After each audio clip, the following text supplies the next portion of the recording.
জয় হিন্দ বন্ধুরা, আশা করছি তোমরা সবাই ভালো আছো।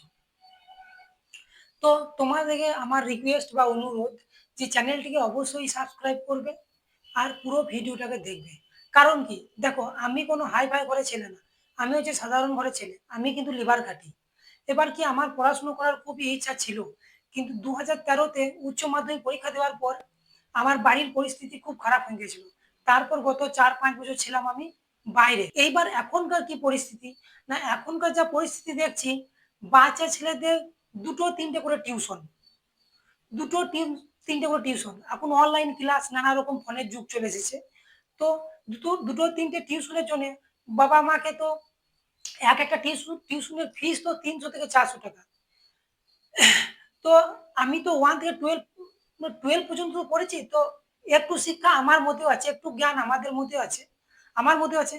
তো যদি বাই চান্স আমি 1 থেকে 12 পর্যন্ত বাচ্চাদেরকে যদি পড়াইতে পারি, তো ওই কারণে ইউটিউব চ্যানেল খোলা। এবার যদি তোমরা সাপোর্ট করো আমাকে, তাহলে কি ইউটিউব চ্যানেল গ্রো হলে আমি অল্প স্বল্প একটা জায়গা কিনতে পারবো। জায়গা কিনে কি সেখানে একটা বড় সেন্টার করতে পারবো, কোচিং সেন্টার। সেখানে ধরলাম, তাহলে আমি আর দুটো মাস্টার রেখে দিলাম, একটা অঙ্ক ইংরাজির মাস্টার রেখে দিলাম, আর অল টোটাল আমি সামনে নিলাম সবকিছু। তাহলে কি প্রত্যেকটা বাচ্চাকে আমি 100 টাকা 150 টাকা ফিসের মধ্যেই আমি কিন্তু সব সাবজেক্ট গুলো পড়িয়ে দিতে পারবো, 1 থেকে 12। এতে কি হবে, তাহলে এক জায়গায় যদি একটা বাচ্চা সব সাবজেক্ট পড়তে পায়, তাহলে বাচ্চার কি হলো, সময়টা কমবে। মানে তিনটে টিউশন দিয়ে দিচ্ছে, এবার 3 রকম টাইমে বাচ্চাদেরকে দৌড়ে বেড়াইতে হচ্ছে, তাহলে বাচ্চাদের সময় কমবে। একটা কোচিং সেন্টারে এসে তাদের সব অল সাবজেক্ট সবকিছু পড়তে পারবে একটা কোচিং সেন্টারে, তাহলে বাচ্চাদের কি সময় কমবে। তারপরে কি, আমাদের ভারতবর্ষে বেশিরভাগ গরিব, তাহলে একটা মানে ছেলের পিছনে 1000 টাকা 1500 টাকা খরচ হয়েছে টিউশনতেই। তাহলে কি, আমাদের গরিব, তাহলে পয়সাটা কমবে। তো যে একটা কোচিং সেন্টারে 200 টাকার মধ্যে যদি অল সাবজেক্ট পড়তে পারি 1 থেকে 12 পর্যন্ত, তাহলে অনেক সেফ। ঠিক আছে, যে টপিকটা নিয়ে আলোচনা করবো সেটা হচ্ছে ভৌত বিজ্ঞানের টপিক বলতে পারো, কিংবা কেমিস্ট্রি টপিক, ওয়াটার মানে জল। তো জল সাধারণত ক প্রকার, আমরা পান করি সেই জল কি, তো জল সাধারণত ক প্রকার। দেখো, জল সাধারণত হচ্ছে 4 প্রকার: অশুদ্ধ জল বা ডিস্টিল ওয়াটার, মৃদু জল বা সফট ওয়াটার, শক্ত বা কঠোর জল মানে হার্ড ওয়াটার, ভারী জল মানে হেভি ওয়াটার। ঠিক আছে, আবার শক্ত বা কঠোর জলকে দুই ভাগে ভাগ হচ্ছে, অস্থায়ী জল, স্থায়ী জল। ঠিক আছে, তো জলের প্রকার ক প্রকার, দেখো, অশুদ্ধ জল মানে ডিস্টিল ওয়াটার, মৃদু জল মানে সফট ওয়াটার, শক্ত বা কঠোর জল মানে হার্ড ওয়াটার, আর ভারী জল মানে হেভি ওয়াটার। আর কি, হার্ড ওয়াটার মানে শক্ত বা কঠোর জলের আবার দুই ভাগ, দুই টাইপ: অস্থায়ী জল বা স্থায়ী জল। জলের টাইপ বুঝতে পারলে। এইবার দেখো, জল একটি কিন্তু যৌগিক পদার্থ। জল হচ্ছে একটা যৌগিক পদার্থ, কারণ জলের ইয়ে জলের ফর্মুলা আছে বা জলের সংকেত আছে, জলে যে কোনো জিনিস গুলে যায় হ্যান ত্যান। তো জল হচ্ছে একটি যৌগিক পদার্থ, কারণ জলের ফর্মুলা আছে, জলের সংকেত কি H2O। তো জলের ঘনত্ব কি, জলের ঘনত্ব হচ্ছে 4 ডিগ্রি সেলসিয়াস ম্যাক্সিমাম। তো জলের ঘনত্ব 4 ডিগ্রি সেলসিয়াস ম্যাক্সিমাম। জল কি, জল হচ্ছে রংহীন, গন্ধহীন, স্বাদহীন পদার্থ। তো জল হচ্ছে রংহীন, গন্ধহীন, স্বাদহীন পদার্থ। অশুদ্ধ জল বা ডিস্টিল ওয়াটার, অশুদ্ধ জল বা ডিস্টিল ওয়াটার। ঠিক আছে, তো অশুদ্ধ জল হচ্ছে সব থেকে পরিষ্কার পরিচ্ছন্ন ক্লিয়ার শুদ্ধ জল। অশুদ্ধ জল কি, না এ পুরোপুরি পরিষ্কার, কোনো নোংরা থাকে না অশুদ্ধ জলে। অশুদ্ধ হচ্ছে হচ্ছে সব থেকে শুদ্ধ এবং পরিষ্কার পরিচ্ছন্ন জল। ঠিক আছে, তো অশুদ্ধ জল আছে পরিষ্কার পরিচ্ছন্ন এক শুদ্ধই জল। তো অশুদ্ধ জল কি, এই জলের মধ্যে শুধু H2O থাকে, আদার্স অন্য কোনো কিছু কণা থাকে না। আমরা সাধারণত ঘরে যে মোটর আছে, টিপ কল, ঢেঁকি কল যেগুলো বলি, সেই জল কি, তার মধ্যে শুধু জলই থাকে না, তার মধ্যে আয়রন থাকে, সোডিয়াম থাকে, ক্যালসিয়াম থাকে, ম্যাগনেসিয়াম থাকে, নানা রকম খনিজ পদার্থ তার মধ্যে মিশানো থাকে। কিন্তু এই অশুদ্ধ জলে শুধু H2O থাকে, 0 ppm মানে 0 পার্টিকেল পার মিলিয়ন, মানে 1 মিলিয়নের মধ্যে একটা কণাও তুমি পাবে না। তো 0 পার্টিকেল পার মিলিয়ন, ঠিক আছে, 0 পার্টিকেল পার মিলিয়ন, মানে 1 মিলিয়ন কণার মধ্যেও তুমি কোনো কিছু পাবে না। ঠিক আছে, তো অশুদ্ধ জলের মানে অশুদ্ধ জল ব্যবহার, না অশুদ্ধ জলের ব্যবহার হচ্ছে ব্যাটারিতে, হাসপাতালে, মেডিকেল ইনজেকশন। দেখো, অশুদ্ধ জলের ব্যবহার কি, ব্যাটারি। ব্যাটারি কি, ব্যাটারিতে যে টোটো যে ব্যাটারিগুলো রয়েছে, সেই ব্যাটারিতে দেখো জল ঢালে, এগুলো ডিস্টিল ওয়াটার। তো জল ঢালে, এবার জলের মধ্যে আমি যদি অন্য কোনো জল ব্যবহার করি, সেই জলের কণার মধ্যে কি ছোট ছোট কণা, কণার মধ্যে ম্যাগনেসিয়াম থাকবে, নানা রকম খনিজ পদার্থ থাকবে, সোডিয়াম থাকবে, আয়রন থাকবে। ব্যাটারির মধ্যে আছে H2SO4। এবার যদি আমি যে কোনো নর্মাল জল ঢেলে দিই, তাহলে সেখানে H2SO4 এর সঙ্গে কি বিক্রিয়া করবে ব্যাটারিতে, এবং ব্যাটারি খারাপ হয়ে যেতে পারে, বা অন্য কোনো কিছু বিক্রিয়া হয়ে ব্লাস্ট হতে পারে, কোনো কিছু ক্ষয়ক্ষতি হতে পারে ব্যাটারি। ওই কারণে ব্যাটারিতে কি ডিস্টিল ওয়াটার ব্যবহার করা যায়, কারণ ডিস্টিল ওয়াটার মানে শুদ্ধ জল। এই জল খেতে পারি, পান করতে পারি আমরা, কিন্তু পান করে কোনো ফায়দা নাই, কোনো উপকার নাই শরীরে। স্রেফ আমাদের কি শরীরের তেষ্টা মেটাতে পারে, তেষ্টা মেটাতে পারে, কিন্তু পান করে এই জল যদি আমরা খাই বা পান করি, কোনো কিছু উপকার হবে না। উপকার কি হয় মৃদু জলে।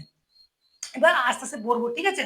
তো ব্যাটারিতে ব্যবহার করে, অনেকজন ব্যাটারিতে জল ঢালার সময় অনেক দূরে থাকে, না না, অত কোনো কিছু রিস্ক নাই ব্যাটারিতে জল ঢালার সময়। তো টোটোতে এই জল ব্যবহার করা হয়, ব্যাটারিতে ব্যবহার করা হয়, ঠিক আছে? তো বুঝতে পারলে কি কারণে ব্যাটারি ব্যবহার। আর একটা কি, হাসপাতালে, হাসপাতালে দেখবে ছোট বড় জলের একটা ছোট্ট বড় বোতল একটা থাকে, ছোট্ট। এবার কি, আর একটা থেকে ওষুধ থেকে পাউডার ওষুধ এরকম। এবার ডাক্তার কি করে, ইনজেকশনের দ্বারা ওই ছোট বড় বোতল থেকে, সেখান থেকে ইনজেকশনে জল ভরে নিল, নিয়ে একটা ছোট বড় বোতল ইয়ে, যেটা ইনজেকশন দেয়, পাউডার ওষুধ, পাউডার ওষুধে জলটা পুশ করে দিল, নিয়ে পাউডারটা নিয়ে ওই জলটাকে গুলে দিলে গোধাকারে। তারপর সেইখান থেকে ইনজেকশন নিয়ে ওষুধ নিয়ে তারপর পুশ করে দেয় শরীরে, ঠিক আছে? তো যে পাউডার ওষুধ, তাকে গোলার জন্য কি পরিষ্কার মানে অশুদ্ধ জল ব্যবহার করা হয়। কারণ কি, যে কোনো নর্মাল জলে কণা, নানা রকম কণা থাকে, ম্যাগনেসিয়াম থাকবে, সোডিয়াম থাকবে, সেই সব যদি এবার ওই ওষুধের সংস্পর্শে যায়, তাহলে কিন্তু বিক্রিয়াও করতে পারে, ঠিক আছে? তাই পরিষ্কার পরিচ্ছন্ন জল, অশুদ্ধ জল ব্যবহার করা হয় হাসপাতালে। আর কি মেডিকেল যে ইনজেকশনে বললাম। আর হাসপাতালেও দেখো, যদি কোনো কিছু কেটে যায় বা ছিঁড়ে যায় বা অ্যাক্সিডেন্ট হয়ে গেল, সঙ্গে সঙ্গে ডাক্তারবাবু, যখন ডাক্তার বা নার্স, সে কি করে ছিঁড়ে যাওয়া, কাটা যাওয়া, ফ্র্যাকচার জায়গাগুলোতে কি সেই অশুদ্ধ জল দিয়ে প্রথমে ধুয়ে দেয়, পরিষ্কার করে দেয়, তারপর ওষুধ দেয়। কারণ জলের মধ্যে বললাম যে কণাগুলো থাকে, তারা কিন্তু রক্তের সংস্পর্শে এলে বা সেইখানে কোনো কিছু ক্ষতি হতে পারে, ঘাটতি হতে পারে শরীরের মধ্যে, ওইখানে পরিষ্কার পরিচ্ছন্ন ডিস্টিল ওয়াটার দিয়ে রক্ত কিংবা ঘাকে ধুই পরিষ্কার করে, তুলো দিয়ে ওটা ধুই পরিষ্কার করে তারপর দেয়, তারপর ওষুধ মলম করে দেয়। তো বুঝতে পারলেন? এইবার দেখো, ডিস্টিল ওয়াটার মানে অশুদ্ধ জল আমরা ঘরেই তৈরি করতে পারি, ঘরেই বানাইতে পারি। এটা একটা কাঁচের স্টেট টিউব নিলাম, কাঁচের টিউব, সেইখানে একটা এইরকম একটা বার্নার দিয়ে দিলাম, বা গ্যাস স্টোভ বা কোনো কিছু যেন জল ফোটে, বাষ্প হয়, ঠিক আছে? তো এখানে একটা দিয়ে দিলাম বার্নার। এইবার এই জলে কিন্তু নানা রকম নোংরা আছে। এবার যখন আমি এই জলটাকে হিট করব, গরম করব, তখন কি জল খুব তাড়াতাড়ি বাষ্প হয়ে বেরিয়ে যাবে, যেরকম ভাপ, যেমন ভাতের হাঁড়ি থেকে কিরকম ভাপ বেরিয়ে বাষ্প হয়, কিরকম জল, সেরকম কিন্তু তাড়াতাড়ি বাষ্প হয়ে বেরিয়ে যাবে। কিন্তু জলের মধ্যে যে খনিজ পদার্থ আছে, নানা রকম আছে, তারা কিন্তু ভারী, তারা কিন্তু সরাম করে উঠে আসতে পারে না। আর ওই কারণে ডিস্টিল ওয়াটার প্রসেস, এটা হলো ডিস্টিল ওয়াটার প্রসেস। তবে যে হিট করি, এই জল কিন্তু বাষ্প হয়ে উপর দিক থেকে নেমে আসবে। আর এই জলের মধ্যে যে নোংরা খনিজ পদার্থ নানা রকম সবকিছু আছে, সেগুলো কিন্তু নিচেতে পড়ে যাবে। তাহলে আমি যদি এই জলটাকে বাষ্প করি, এবার বাষ্প করার পর এটা কিন্তু পুনরায় আমি জলের জলের রূপে নিয়ে আসবে। তাহলে কি, এখানে একটা কন্ডাক্টর দিয়ে দিলাম। কন্ডাক্টরটা সাধারণত, কন্ডাক্টর কি না, কোনো জিনিসকে ঠান্ডা করা। আমাদের ঘরে দেশি জুগাড় কি, দেশি জুগাড় যেরকম গরমের দিনে কোনো বোতল কিংবা মাটির পয়া হাঁড়ি, শুনলি বস্তা জড়িয়ে দিলাম, শুনলি বস্তা জড়িয়ে দিলে কি, জড়িয়ে দিলাম নিয়ে জল ছিটিয়ে দিলাম, গাটা বেশ সিপসিপে করে ভিজিয়ে দিলাম গোটাটাকে, তাহলে কি জলটা তো ঠান্ডা রইলো, জলটা তাহলে ঠান্ডা হয়ে গেল, মানে জলটা গরম হবে না, আর ঠান্ডাই থাকবে। সেরকম কি, এটা যে কন্ডাক্টর, কন্ডাক্টরের কাজ বুঝতে পারলে। এর এই পাইপের মধ্যে কি উপরে কাপড় জড়িয়ে দাও, জল ছিটিয়ে দাও, তাহলে এটা ঠান্ডা হয়ে যাবে। যখনই এই গরম বাষ্প ঠান্ডা সংস্পর্শে আসবে, তখন কি ঠান্ডা হয়ে জলের রূপ হয়ে যাবে, জলের রূপ হয়ে টুপটুপ করে এখানে নিচে পাত্রতে জমা হয়ে যাবে। তাহলে আমার কি ডিস্টিল ওয়াটার প্রসেস বুঝতে পারলে, তাহলে এখানে যদি জমা হয়ে গেল, তাহলে এই জল আমি আরামসে ব্যবহার করতে পারি। ডিস্টিল ওয়াটার পান করলেও পান করা হবে, কিন্তু আমাদের শরীরে কোনো উপকার আসবে না। আমাদের কোন জল পান করতে হবে, যে জল আমাদের শরীরের উপকারে আসে, ঠিক আছে? তো অশুদ্ধ জল বুঝতে পারলে নিজেরা বাড়িতেই তৈরি করতে হবে। কিরকম সিস্টেম দেখো, এখন হয়তো নাই, আগেকার এক ধরনের মদ, দেশি ঘরের মদ, চুল্লু না কি বলে, মদ তৈরি হতো, দেশি মদ। তো নানা রকম দু তিনটে হাঁড়ি দেওয়া হতো, মুখগুলোকে বন্ধ করে দিত, নিচে থেকে জাল দিত। এবার কি সবকিছু বাষ্প হয়ে হয়ে উপরে উঠে উঠে উঠে একটা পাত্রতে আসবে, সেইখান থেকে একটা পাইপ লাগিয়ে দিয়ে হতো, নিয়ে একটা বোতল দিয়ে দিত, সেই দিয়ে টপ টপ টপ টপ করে পড়তো। আমি আগে দেখেছি। তো সেরকম ঠিক সেম প্রসেস, বুঝতে পারলে?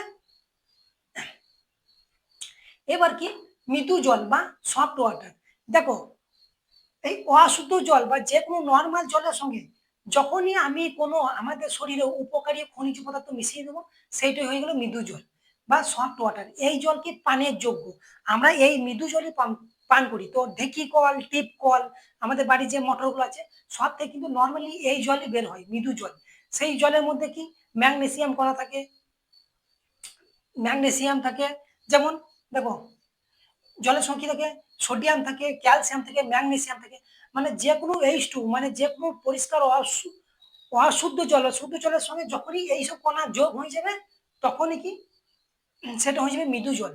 তো নর্মালি কাঁচের গ্লাসে, লাইটে কাঁচের গ্লাসে যে কোনো টিপ করলে জল ভরবে নি, কাঁচের গ্লাসে দেখবে, তুমি ফোকাস করবে, ছোট ছোট ছোট ছোট কণা কিন্তু দেখতে হবে। সেইগুলো যে খনিজ পদার্থ। মৃদু জলে কি পিপিএম কি না 150, 150, মানে 150 পিপিএম, মানে 1 মিলিয়ন জলের কণার মধ্যে 150 কণা থাকবেই, মানে 150 particle per million, 150 particle per million, বুঝতে পারলেন? এইবার দেখো, বর্ষার জল কিন্তু সাধারণত একটা অশুদ্ধ জল। বর্ষার জল সাধারণত অশুদ্ধ জল কি করে, আমরা যখন এখানে বাহান্নাটের দ্বারা এই জলকে বাষ্প করে তখন কালেক্ট করছি, তখন কিন্তু শুদ্ধ জল। কারণ এইখানে শুধু পরিষ্কার পরিচ্ছন্ন H2O, মানে শুধু জল, এর মধ্যে কোনো কিছু পার্টিকেল মেশানো নাই। সেই রকম সেম প্রসেস, সমুদ্রে কি সূর্যের তাপ পড়ছে, সূর্যের আলো তাপ পড়ছে, সেই জল বাষ্প হচ্ছে, আকাশে উঠছে, আবার বৃষ্টি হয়ে নামছে। তাহলে বর্ষার জল কিন্তু এক প্রকার অশুদ্ধই জল। কিন্তু দেখো, যখন বর্ষা আসছে, এবার অশুদ্ধ জল কিন্তু আস্তে আস্তে জড়ো হচ্ছে উপরে, সেগুলো কিন্তু পুরোপুরি অশুদ্ধ জল, ঠিক আছে? এইবার কেউ সিগারেট খেয়েছে, বিড়ি খেয়েছে, গুটকা থুতু ফেলছে, সেগুলা সেই কেমিক্যাল হ্যানত্যান ভাপ হয়ে বাষ্প হয়ে উঠছে সূর্যতে। খনিজ, খনিজ বলছি, নানা রকম হানিকারক গ্যাস উপরে এসে গাড়ি চলছে, ধুলি কণা সব উপরে উঠছে, নানা রকম ফ্যাক্টরি থেকে ধুলো কণা নানা রকম গ্যাস উপরে উঠছে। তাহলে সব কিন্তু আমাদের বায়ুমণ্ডলে আসে, বায়ুমণ্ডলে যে জড়ো হচ্ছে। এইবার যখন বর্ষা হবে, তখন অশুদ্ধ জল যখন নামবে, তাহলে সেই ধূলিকণা সবাইকে নিয়ে একসঙ্গে নামবে। তো বর্ষা যখন জল হয়, যে কোনো সময় জল হওয়ার পর মেঘ কি কারণে পরিষ্কার দেখায়, না মেঘের মধ্যে বায়ুমণ্ডলে যে ধূলিকণা থাকে, নানা রকম গ্যাসীয় পদার্থ, নানা রকম কণা, ধূল, সেগুলো সব নিয়ে কেউ নিচেতে পড়ে যায় মাটিতে, মানে জলের মাধ্যমে মাটিতে পড়ে যায়, ওখানে মেঘ পরিষ্কার দেখায়। তাহলে সেই অশুদ্ধ জলে এবার নোংরা মিশিয়ে গেল, নোংরা মিশিয়ে নেমে গেল, তাহলে সেটা কি আর অশুদ্ধ জল থাকলো না। বর্ষার জল কি 250 ppm, 250 250 ppm, মানে পার্টিকেল পার মিলিয়ন। যখন হঠাৎ করে বরফপাত হয়, মানে তুষারপাত বা বরফ হয়, যখন আমাদের নর্মালি আমাদের এলাকাতে বরফ হয় না, যখন নর্মালি বরফ হয়, তখন দেখবে অনেকজনে সেই বরফগুলোকে বোতলে ভরে রেখে দেয়, 2 লিটার 3 লিটার বোতলে, বা অনেক জায়গায় এক জায়গায় জড়ো করে ভরে রেখে দেয়। যে বরফ যেগুলো, সেগুলো কিন্তু ভারী শক্ত হয়, মজবুত হয়, তাই উপর থেকে নিচে যখন নেমে আসবে বরফের রূপে সেই জল, তখন কিন্তু সেটা কিন্তু অশুদ্ধ জলে দিয়ে যাবে। কারণ সে যখন নামবে, তখন এই বায়ুমণ্ডলে ধূলিকণা তার সঙ্গে মিক্সিং হতে পারে না, মিশতে পারে না, তাকে ফাটিয়ে বেরিয়ে চলে আসে।